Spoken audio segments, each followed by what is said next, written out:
लाल बाग में हम घूम रहे थे जी, डॉक्टर विवेक जावली साहब के साथ। मोहताज तारुफ नहीं है, इंटरनेशनली एक्लेम्ड कार्डियो सर्जन। तो मैंने इनसे कहा सर ये जो नई बीमारी आई है इसका क्या इरादा है, क्योंकि मार्च से चल रही थी, अक्टूबर आ गया था, तो कहने लगे हो जाएगी कम, लेकिन ये अपना रूप बदल सकती है जो तब तक किसी ने मैंने नहीं सुना था। कितने रूप बदले सर, आगे क्या इरादा है, मतलब क्या कहें कि अब मुक्ति मिलेगी? हाँ, क्या है कि ये वायरस रूप बदलते बदलते जी, इसका फाइनल गोल है सर्वाइवल। अच्छा, सर्वाइवल जी, तो अभी वो इस मुकाम पे आ गया है, सर्वाइव तो कर जाएगा, but it's not a challenge to us. अच्छा, अगर हमें चैलेंज बन के रखा तो हम इससे मिटा देंगे। अच्छा, तो अभी ये ओमाइक्रॉन आया, उसके बाद और माइल्डर वर्जन्स आएंगे, अच्छा, बट वो अभी कॉमन वायरस जैसे हो जाएंगे, किसी को किसी की चिंता नहीं रहेगी जी। और वो जो वैक्सीनेशन का इसमें कितना रोल है? हाँ, वैक्सीनेशन का रोल है, क्योंकि हमारे पास अभी इसके बारे में इसे मुकाबला करने की ताकत आ गई ना जी, तो फिर अभी ये रूप अभी इसको सर्वाइव करना है, तो अब ये माइल्डर फॉर्म में सर्वाइव करना है। माइल्डर फॉर्म में कर दिया। हाँ, अच्छा, बूस्टर की जरूरत है? है 100% है। आपको एक बोलता हूँ, जो भी आपकी मैसेजेस आपके सुन रहे हैं हाँ, या हाँ, आपको सुनते जी, हैं, जी, कि जो भी गवर्नमेंट गाइडेंस आता है अच्छा, वो ऐसे ही फालतू में पॉलिटिकली मोटिवेटेड नहीं होता है। अच्छा। इसके पीछे बहुत ज़्यादा शास्त्रीय लोग, बड़े बुजुर्ग लोग रहते हैं, जी, और उसे आंख मूंझ के, आंख बंद करके उस राह पे चलना जो गवर्नमेंट गाइडलाइंस है, ये ज़रूरी है। और ये जो भी बचकाना बातें चलती है ये नहीं वैक्सीन वाली, नहीं करना है। अच्छा। साइंस, मेडिसिन, सोशल मीडिया से नहीं सीखना है, जी। समझे ना, याद रखना। और मास्क? हाँ, मास्क अभी मास्क देखो, मास्क तो इसके बारे में बोलने की जरूरत नहीं लेना है। ही है। मास्क 95% हथियार है अच्छा। कि हमें वायरस ना लगे। अच्छा। मास्क का एक निकला है। अच्छा। जितने लोगों को, बेंगलोर हमारी नेशनल कैपिटल है अस्थमा की, जी, खांसी और दमे की, अब जो लोग मास्क पहन रहे कंपल्सरी लास्ट 2 सालों में, जी। सडनली उनका अस्थमा, उनका दमा, उनके खांसी कंट्रोल हो गई। क्यों? क्योंकि पोलॉन्स में नहीं आ रहे, हाँ। जिन्हें हमें नहीं लेना है नाक और जी। फेफड़ों में, हम नहीं ले रहे। तो ये लेसन H1N1 के बाद अच्छा। चाहे ये सारे साउथ ईस्ट एशिया में और जापान में लोगों ने सीख लिया कि भाई जिनको भी एलर्जिक टाइप प्रॉब्लम्स है, मास्क पहन के रहो। और ये वायरस जब तक नहीं जाता है तब तक ये मास्क नहीं छोड़ना है, क्योंकि हमें नहीं मालूम है अभी क्या पॉलिटिक आएगा। तो आज हमारे यहाँ सबसे कम केसेस आए हैं, आज 4,300। हमारे हाथ में 2 ही चीजें हैं। हमारे पास इस वायरस का कोई मेडिसिन नहीं है, गार्ड बांध दो। जी, हमारे पास मास्क है, 95% से अवॉइड हो सकता है। हमारे पास वायरस है, वो आया भी तो एकदम चिल्लर, ऐसा एक जैसे अच्छा, मतलब कॉमन कोल्ड हुआ। बेरेबल है, क्योरेबल हाँ। है। तो मास्क कब छोड़ेंगे हाँ। नहीं मालूम मुझे, लेकिन जिनको ये allergic upper respiratory tract problems है, हाँ। उन्होंने तो छोड़ना ही नहीं है मास्क। नहीं छोड़ना। तो on the eve of Sahir साहब की बर्थ एनिवर्सरी, डॉक्टर साहब ने हमें बड़ी खुशखबरी दी है कि ये तो गया, 4,300 केसेस आज हैं। शुक्रिया साधना जी, थैंक यू वेरी मच, आपने भी यहाँ आकर के इस महफिल को बहुत ही खूबसूरत आनंद दिया, और सभी साथियों का। और साहिर साहब हमारे मन में हमेशा रहेंगे। साहिर एक जादूगर थे, और उस जादूगर का जादू कभी उतरने वाला है नहीं। बहुत सारी दुआएं दुआएं दुआएं, और फिर मिलते हैं। और अब तो जाते हैं महफिल से मीर, और फिर मिलेंगे अगर खुदा लाया। ये मीर ने कहा था, मैं कहता हूँ कि फिर मिलेंगे और खुदा लाया। और सुधा जी का बुक बिल्कुल हम लोग नहीं, मैं तो सबसे इम्पोर्टेंट इतनी सारी चीजें याद रखना, इट्स गिफ्ट और इंटरेस्ट, पैशन है। और मैं विवेक को हर बार बोलती हूँ, ही इज हाईली स्पिरिचुअल। जब ये पॉसिबल इतना, always I tell you whenever we see you, लोगों को पता ही नहीं है। Actually the best part is he is unaware of his beauty. That's the best वो जब उसको पता ही ना हो कि मैं खूबसूरत हूँ। सही बात है। So, yeah. तो मैं सही। मैडम जी की बात से शुरू करता हूँ। हाँ। कि मुझको हनुमान जी की लिखना पड़ा, तो मैंने लिखा कि राग संग वैराग्य हो तुम। तो हम लोग वैराग्य का अर्थ समझते हैं किसी चीज को त्यागना, वस्तुतः राग वैराग्य का अर्थ त्यागना नहीं होता, चीजों में डूब जाना, राग को इतना ज्यादा अनुभव करना कि राग के लिए कोई अवलंब, कोई किसी चीज की आवश्यकता ना हो। हाँ। तो मैंने कहा ना कि बहुत सुंदर शेर है कि जब 2 साथी मिल जाते हैं, हर सफर सुहाना लगता है, वाह नदिया सागर पर्वत झरने तब सिर बहाना लगता है। वाह वाह वाह वाह, बहुत खूब, है ना? बहुत खूब। तो जीवन में किसी आनंद को अनुभव करने के लिए आपके पास अवलंब या आधार की आवश्यकता नहीं है, यही वैराग्य है। वाह तो मुझको प्रकृति का आनंद लेना है तो आंख बंद करूं और मेरे सामने गंगा बहती दिखे, तो ये वैराग्य है वस्तुतः।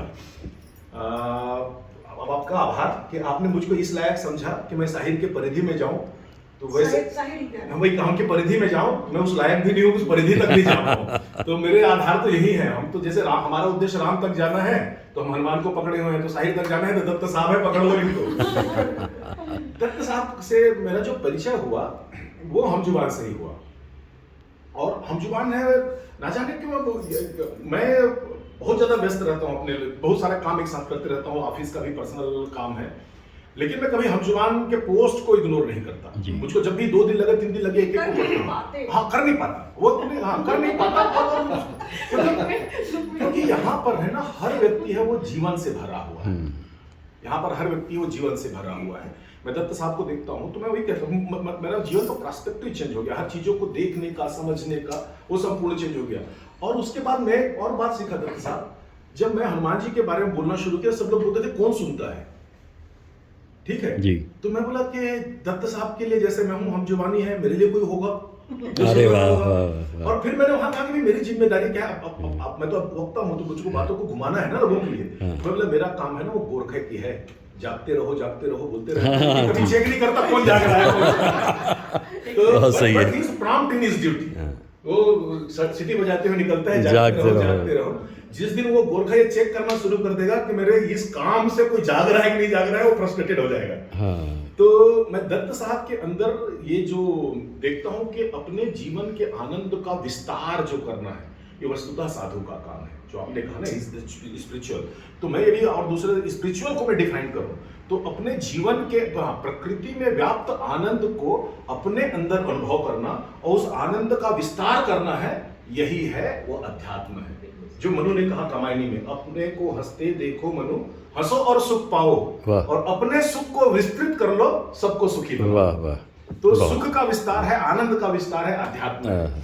और इस दृष्टि से एक बहुत महत्वपूर्ण बात दत्त साहब में है, वो हर किरदार के बारे में जब बोलते हैं तो उस किरदार को जीते हैं, वो किरदार को जीते हैं। और ऐसा लगता है कि उस किरदार के साथ ये ऐसे ज्यादा रमे हुए हैं। और मुझको तब आश्चर्य होता है कि आज मधुबाला के साथ, दूसरे किशोर कुमार के साथ, है ना, तो आदमी कंफ्यूज हो जाता है इनकी अंतरंगता किससे ज्यादा है। तो ये किसी व्यक्ति के प्रति, किसी के कला के प्रति, वस्तुतः ये कला से प्रभावित है, व्यक्ति से नहीं है। नहीं व्यक्ति से प्रभावित है, लेकिन माध्यम कला है, माध्यम कला है। जैसे हमारे लिए कविता है, तो मैं अब मेरी बड़ी बहन हो गई, लेकिन यदि मैं माध्यम देखूंगा तो कविता है। यदि कविता हम दोनों के बीच में ना हो तो हम ये इतना लंबी यात्रा नहीं तय कर पाते। तो दत्त साहब की एक विशेषता जो व्यक्तिगत रूप से मैंने देखा कि वो एक कला के पारखी हैं और उसके साथ उनके अंदर मनुष्य को खोजना शुरू करते हैं। और इसीलिए उनकी जो प्रस्तुति है वो हमको इसलिए लगता है कि वे कला को मनुष्य के रूप में हमारे सामने लाकर खड़ा कर देते हैं, और सामान्य मनुष्य भी है उस कला को, उस कलाकार को अपने आसपास अनुभव करना शुरू कर देते हैं। तो देवानंद जी मुझको उतने प्यारे कभी नहीं लगे जितने दत्त साहब बोलते हैं। दत्त साहब के रिश्ते में हाँ वही कहा।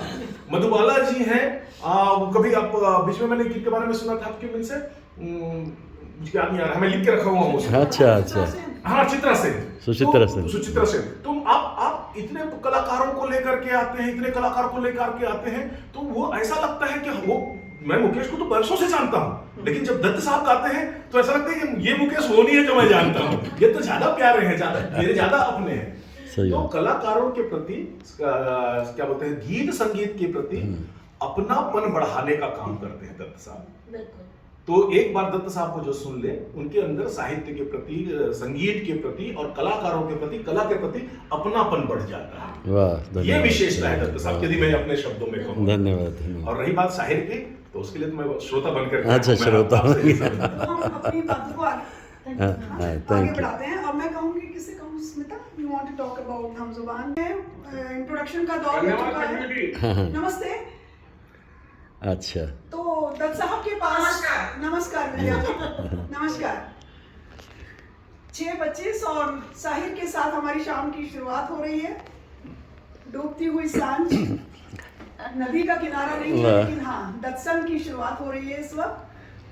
दत्त साहब, आप, मैं बताता हूँ इससे पहले, लेकिन को हम किस तरह से शुरू करें आज की शाम के के साथ। मैं साहिर साहब के बारे में कुछ कहूँगा, उससे पहले मैं देखता हूँ डॉक्टर विवेक जालवी साहब इतना वक्त निकाल कर यहाँ आए और साधना जी साथ आई हैं तो हमारे लिए खुशी है।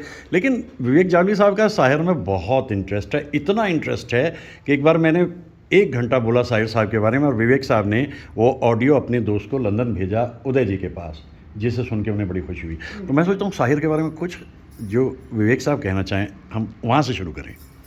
ओके, चलिए। शायर के बारे में तो सबको सब मालूम है। जी कुछ घटनाएं which made him शाहिर। जी घटना नंबर 1 वाज कि पाकिस्तान छोड़ के इंडिया आना जी और उसके पीछे का हादसा। Hold on, just I am sorry, आप थोड़ा सा रिपीट करना पड़ेगा। I give it to him so we have it his हाँ, voice. sure, sure. Just wear it. अच्छा अच्छा जी okay, am I Audible?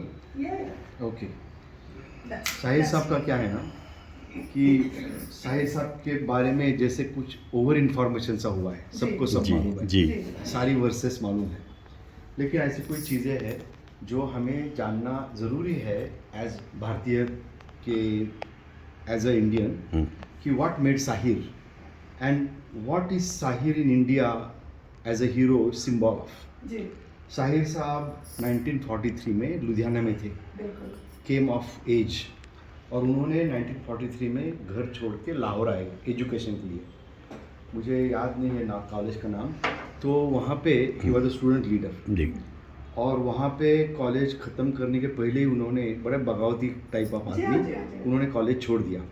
College छोड़ के he was a major force behind a organization called the writers association, वाह और ये थोड़ी सी कम्युनिस्ट टाइप की मंडली थी। और पाकिस्तान का जो जन्म हुआ वो जन्म थोड़ा सा चमचागिरी में हुआ है जी। कि ऑयल आ रहा था और वो जियो पॉलिटिकल सिचुएशन में सम कंट्रोलेबल फोर्स चाहिए था, और वो थी पाकिस्तानी आर्मी। और ये बहुत कम लोग जानते हैं, और जो पार्टीशन फिल्म जो चड्ढा ने बनाई उसमें इसका बराबर जिक्र है। जी तो most intolerable thing in Pakistan would be rise of communism, तो वो किसी के पल्ले की बात नहीं थी, और सारी तानाशाही would be gunned at anybody time to raise head with communist philosophy. और ये मंडली थी लाहौर में जो सरेआम कम्युनिज्म की बात कर रहे थे, और उन्होंने तो 1949 में आफ्टर पार्टीशन ये टिक गए पाकिस्तान में। तो 1943 में after partition he wrote a poem called आवाज़ ए आदम।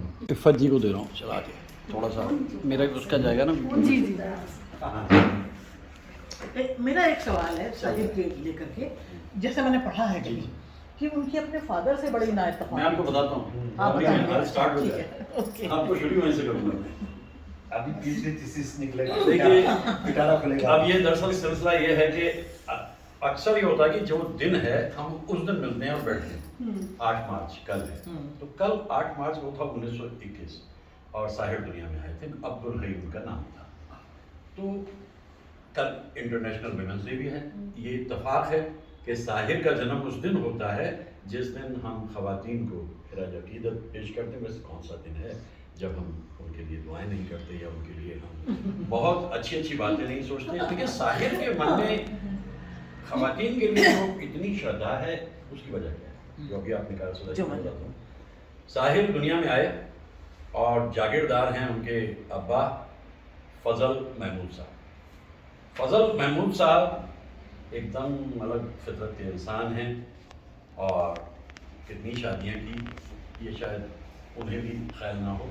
और उन्हीं में एक बहुत ही महज़ब खातून आती है जिनका नाम है सरदार बेगम। सरदार बेगम से दुनिया में आए अब्दुल हई, और अब्दुल हई के आने से जागीरदार साहब को बेहद खुशी हो गई, और यहाँ से शुरू होती है साहिर की ज़िंदगी। यहाँ एक बात और देखने की है कि साहिर के बारे में मैं अभी आपको बताता चलूँ। वैसे इन दिनों मैं साहिर के बारे में कई जगहों पर बोल रहा हूँ, तो ये बात मैं दोहरा रहा हूँ। साहिर ने अपनी ज़िंदगी में सिर्फ एक इंसान से मोहब्बत की, और वो थी उनकी माँ जी सरदार बेगम। आप चाहें तो इसे एडिपस कॉम्प्लेक्स कह लें, ग्रीक ट्रेजेडी के बोल साथ सकते चलना हैं। चाहें। और उन्होंने अपने जीवन में सिर्फ एक इंसान से नफरत की, और वो थे फजल महमूद साहब। क्योंकि जो फजल महमूद साहब ने उनके साथ किया वो एक बाप अपने बेटे के साथ कर नहीं सकता। यहाँ के कोर्ट केस भी चला, और कोर्ट केस में फजल साहब ने अपनी पूरी शक्ति झोंक दी कि साहिर उनके पास रहे, क्योंकि इकलौता बेटा था। लेकिन कोई अच्छा समझदार जज रहा होगा, उसने कहा ये जाएगा सरदार बेगम साहिबा के साथ। यहाँ से जो खराशें हैं साहिर की ज़िंदगी में आनी शुरू हो जाती है। साहिर के अंदर देखते देखते जो बच्चा है वो ये समझ आता है कि इतनी क्रूअल भी हो सकती है दुनिया। जी तो जब हम साहिर के बारे में और कुछ कहना चाहें तो मैं साहिर को एक रूप में तो देख ही नहीं सकता। साहिर के कितने रूप हैं? साहिर को आप अगर आज के हालात को देखते हुए चलें, देखिए ये बज़्म जो हमारी है बड़ी एक महज़ब बज़्म है और हमने बाकायदा यही सोचा जो हमारे लाइट हार्टेड फ्रेंड हैं वो इसमें आए, वो सभी आए हैं, इसीलिए इसका जो मुद्दा है थोड़ा सीरियस है, साहिर लुधियानवी। तो अब यहाँ पे सबसे पहले हम किसको देखें? सबसे पहले हम देखते हैं साहिर द पैसिफिस्ट, युद्ध के तो बुरी तरह अगेंस्ट है। 1963 में एक फिल्म बनती है ताजमहल, और ताजमहल में रोशन साहब का संगीत है और रोशन साहब के संगीत में साहिर साहब ने जो एक नगमा लिखा वो आज के दौर पे पूरी तरह से सही बैठता है। हर युग में जो जागीरदार है उसने किसान को धोया है, मतलब उसकी जिंदगी से खिलवाड़ किया।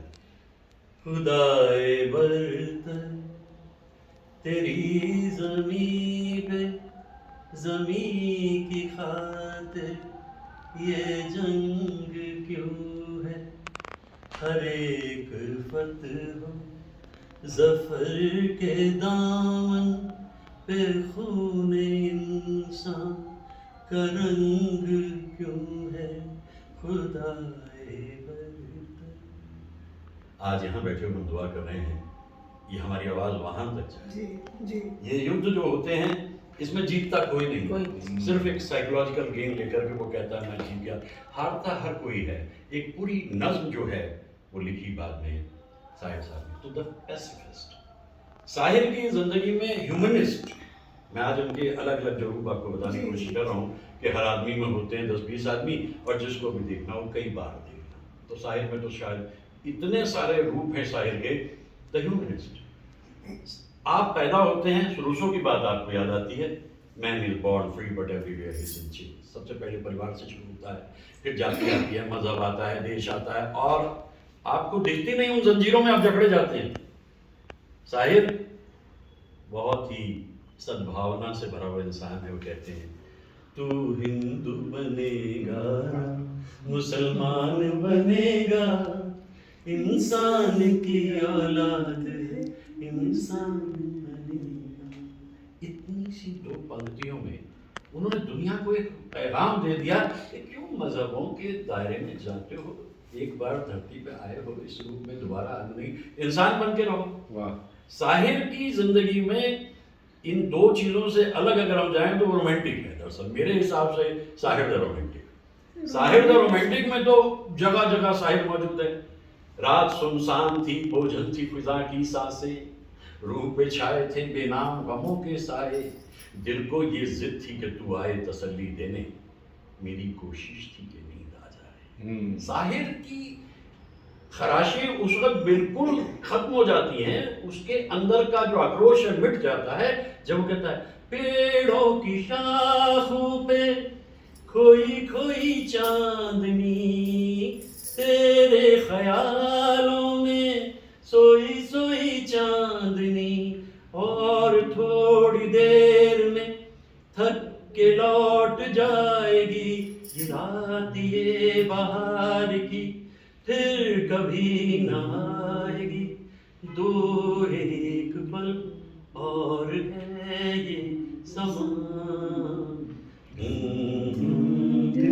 अब बताइए, आंखें कर लीजिए बंद और आप चाहे कि आप पुरम में घूम रहे हो या ककड़गंज में, लेकिन वो जो तसव्वुर की चांदनी आप पे बरस रही है वो आपको इस माहौल से बहुत दूर ले जाती है।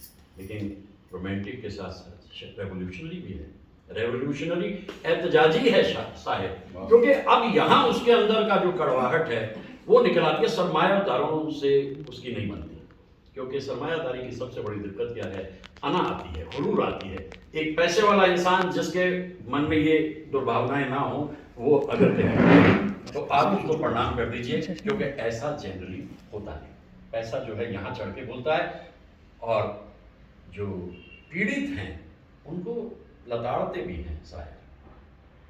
जिंदगी भीख में नहीं मिलती, जिंदगी बढ़ के छीनी जाती है, जिंदगी बढ़ के छीनी जाती है, अपना हक संग दिल जमाने से छीन पाओ तो कोई बात बने, सर झुकाने से कुछ नहीं होता, सर उठाओ।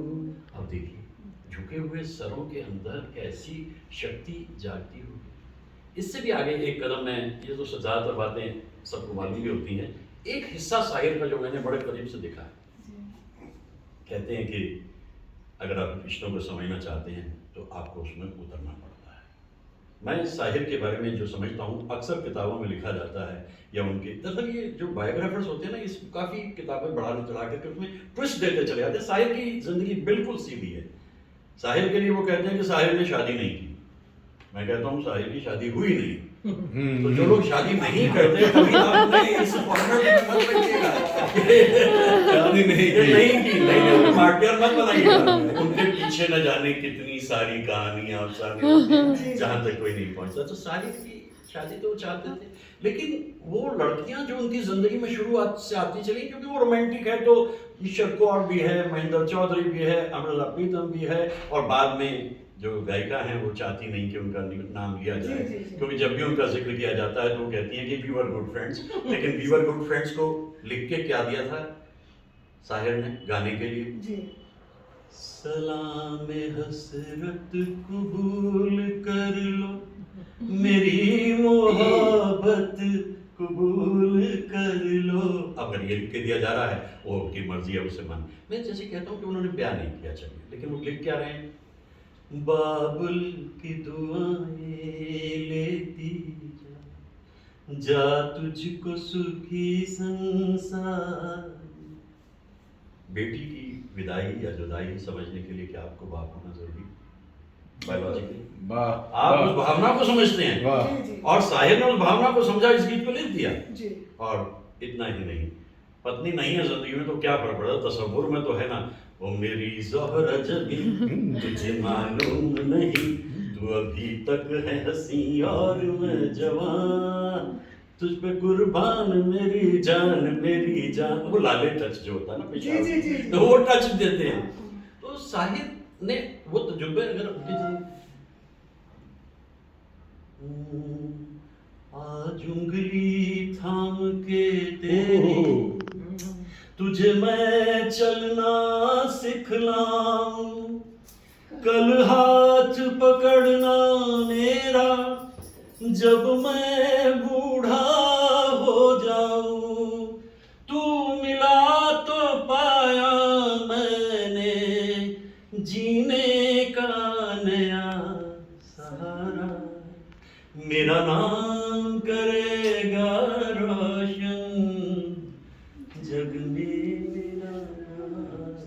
वाह वाह वाह। दुलारा नहीं है, ब्याह ही नहीं हुआ तो बच्चा कहाँ से आएगा, और बच्चा नहीं है तो क्या है, सारी दुनिया बच्चे मन के सच्चे सारे जग की आंख के तारे। अब ये जो बच्चों के लिए उनका प्यार है, तो साहिर को कितने रूपों में आप देखते हैं, उसको एकदम से आप राइट ऑफ नहीं कर सकते कि वो तल्ख है। देखिए, ये जो तल्खी उनमें आई, ये तो बात सही है कि उनमें वजूद परस्ती बहुत थी, नार्सिसिस्टिक थे। और मेरे बुजुर्ग अंकल 95 वर्ष के श्री राजेंद्र सिंह जी जब मुझे बताते हैं, वो यार उस शाम में साहिर दे नाल बैठा सी, फिर आप वगैरह तो कई सारे कवि सीगे, तो मैं साहिर को देखा यार, वो अपने सामने किसी ने कुछ समझदा नहीं सी, वो समझते तो इसलिए नहीं थी कि साहिर का अपना म्यार इस किस्म का। देखिए, उस आदमी ने प्रूव किया ओवर द ईयर्स कि वो सबसे अलग है, और उसकी पूरी शान थी। फिल्म बन रही है 1959 में, फिर सुबह होगी, राज कपूर मौजूद हैं, तो शंकर जयकिशन तो होंगे। साहिर ने कहा, सुनो मेरी बात, पहले ये जो है डोस्टोयेवस्की का नॉवल है क्राइम एंड पनिशमेंट, पढ़ा है किसी संगीतकार ने? शंकर जयकिशन बेचारे, उनका पढ़ाई लिखाई से क्या वास्ता, उनको सिर्फ फुर्सत मिले तो वो कुछ करें। खयाम साहब ने हाथ उठाया, मैंने पढ़ा है। तो खयाम साहब, क्या धुन बना रहे हो आप, ये मेरा कलाम है। माना के अभी तेरे मेरे अरमानों की कीमत मिट्टी का भी है कुछ मोल, मगर इंसानों की कीमत कुछ भी नहीं। इंसानों की कीमत जब झूठे सिक्कों में न तोली जाएगी, वो सुबह कभी तो आएगी। और देखिए एकदम ये मान लिया गया कि खयाम साहब, और कैसे कमाल के गीत उसमें उन्होंने खयाम साहब ने बनाए, अड़ जाते थे। देखिए पहली बात है, एक फिल्म बन रही थी, प्रोड्यूसर के ऑफिस में बैठे हुए थे, और प्रोड्यूसर जो है उसको एक फोन आया, लैंडलाइन का जमाना था, अगर वो मोबाइल होता तो उसको लेकर कहीं चला जाता, लेकिन लैंडलाइन, हाँ जी बोल रहा हूँ, अच्छा ठीक है, तो आपका इतना पैसा पक्का हो गया जी, बिल्कुल ठीक है। तो साहिर साहब बैठे थे, उन्होंने कहा ये आप किससे बात कर रहे हैं? वो मैं भाई इस फिल्म के संगीतकार से बात कर रहा हूँ। संगीतकार से बात कर रहे थे, तो आपने जो पैसा उसे कोट किया वो तो मेरे से ज्यादा है, ये तो नहीं हो पाएगा, मेरे से ज्यादा पैसा आप संगीतकार को कैसे दे सकते हो, ये कलाम मेरे होते हैं। तो वो फंस गया बेचारा, उसने कहा कि अच्छा चलो फिर ये करते हैं कि तुम अपनी मर्जी का कोई संगीतकार दे दो, कमिटमेंट का भी फाइनल नहीं है। तो उन्होंने फोन मिलाया और वहाँ चल कर आए रोशन जी, और रोशन जी के साथ में बातचीत हुई, और वो कवाली जिसका आज का शीर्षक ही रखा गया।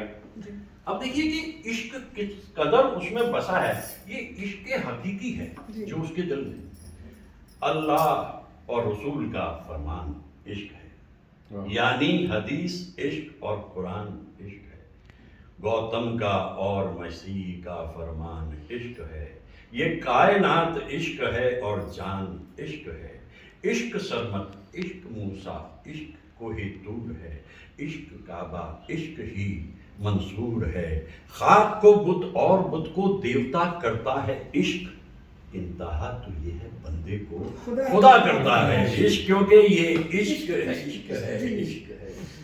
सिर्फ 2.5 अक्षर प्रेम का अगर पढ़ लिया गया होता तो इन पोथियों की, इन किताबों की, इन शस्त्रों की जरूरत ही ना पड़ती, वो 2.5 अक्षर ही सबसे मुश्किल हो गया इंसान के लिए।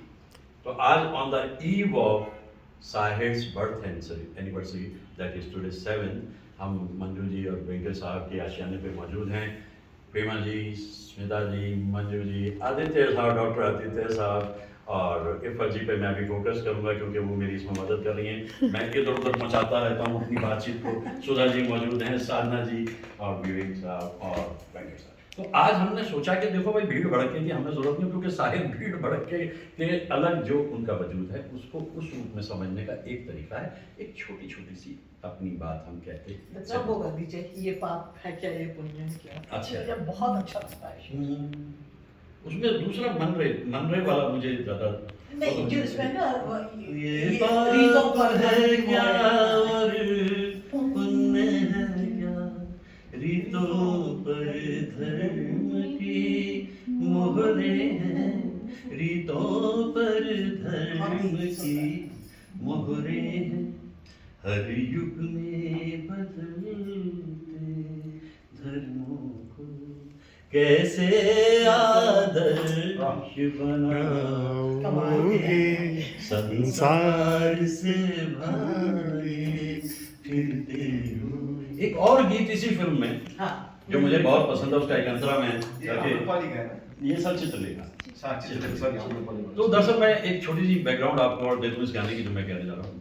ये हजारा शुरू हुआ था मिलेनियम, एक मैगजीन ने कहा भाई 1931 में आवाज़ आई थी फिल्मों में और हजारों गाने आ चुके हैं, बल्कि शायद लाखों गाने आ चुके हैं, क्या कोई ये कह सकता है कि कौन सा गाना जो है आज तक नंबर 1 है? हमें 2-3 से भी मतलब नहीं है। 30 लोगों की एक जूरी बनाई, स्टार्टिंग गुलजार साहब, एंडिंग सोनू निगम, और जब उन्होंने बंद करके दिया लिफाफा, उसको खोला गया, उतना ही उपकार समझो जितना साथ निभाए, जन्म मरण का मेल है सपना, ये सपना बिसरा दे, कोई न संग मरे मन रे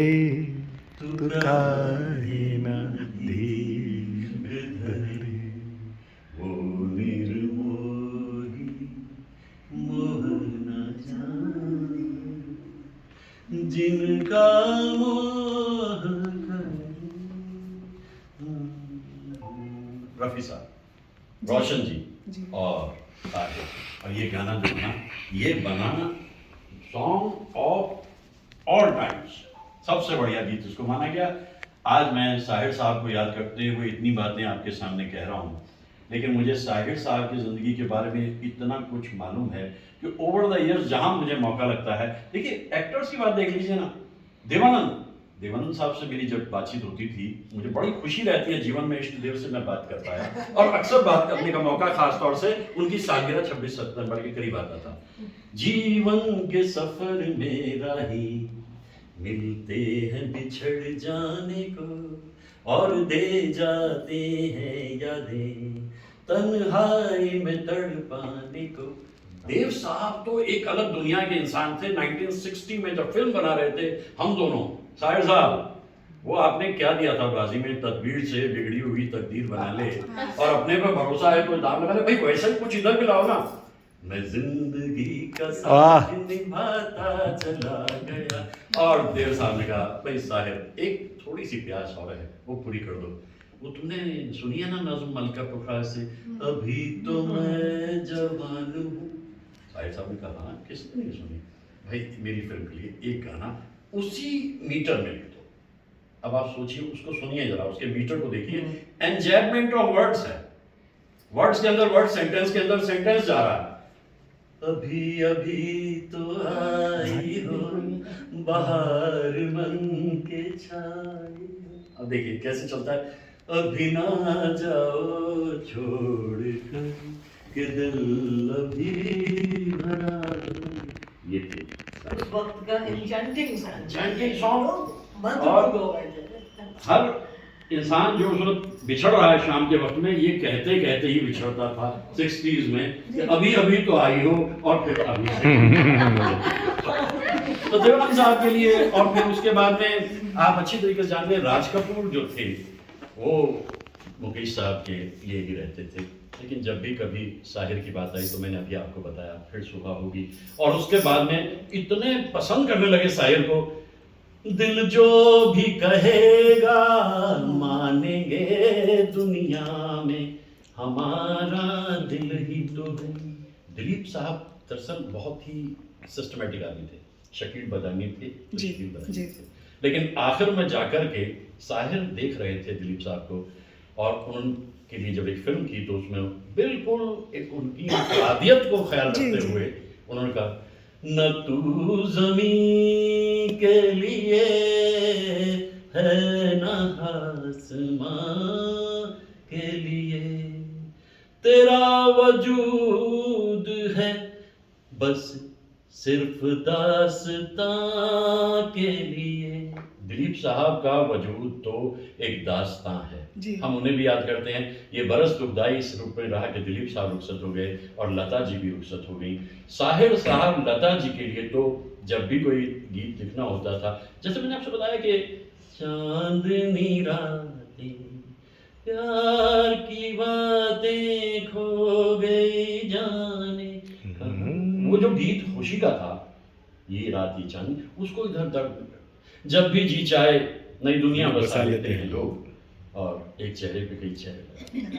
तो कोई भी कलाकार उस जमाने का है तो उनके लिए गीत लिखते थे, उनके लिए कोई मुश्किल नहीं था। लैंग्वेज पे कितना कमाल था दोनों लैंग्वेज का मेन क्या था कि पढ़े लिखे इंसान थे, लिटरेचर अच्छी तरह जानते थे, और सबसे जब मैं देखिए एक बात मुझे याद आती है, कुछ मेरी जिंदगी कुछ यादों से भरी हुई है। 29 सितंबर 2004 को हम इंडिया इंटरनेशनल सेंटर में बैठे हुए थे। कंवर जी साहब के अलावा फिल्म इंडस्ट्री में मुझे कौन जानता था, और अगर ये सब उनका किया बना होता तो मुझे वहाँ किसी लाइट बॉय ने भी नहीं पहचानना, पासपोर्ट बॉय ने भी पहचाना।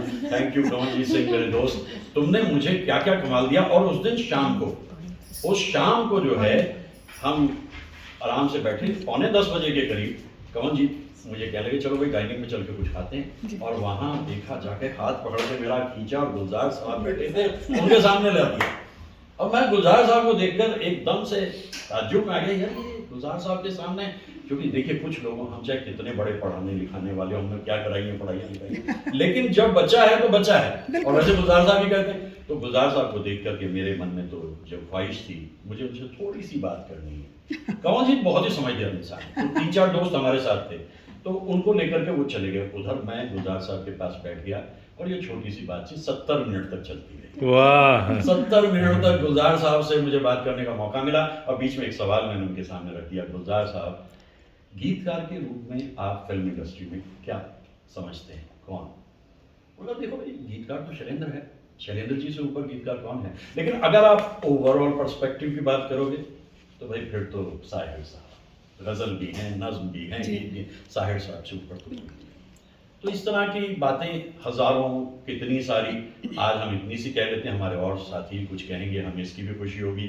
साहिर के पास मैं पहुंच जाता हूं बोलते बोलते और साहिर भी यहाँ पीछे हाथ रखे और कहने लग जाता हूँ, भाई हुए हैं मीर तो ज़ौक़ और गालिब, हुए हैं मीर ज़ौक़ और गालिब, पर हम हैं साहिर के तालिब।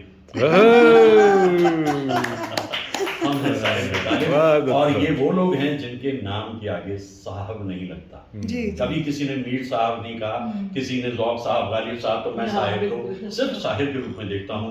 फिर कभी इत्मीनान से बातें करेंगे, आज के लिए कुछ और आगे। वाह वाह बहुत शुक्रिया। वाह वाह वाह वाह वाह वाह वाह उसके बारे में भी बोल दीजिए, मेरे ख्वाबों की झरोखों को सजाने वाली। अब तो देखिए आप अब आप बोलिए, अब आप बोलिए। जायका बदलना है।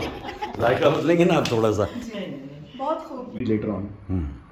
और आवाज़ आदम was kind of very disturbing. It was directly challenging the government and तानाशाही वगैरह वगैरह।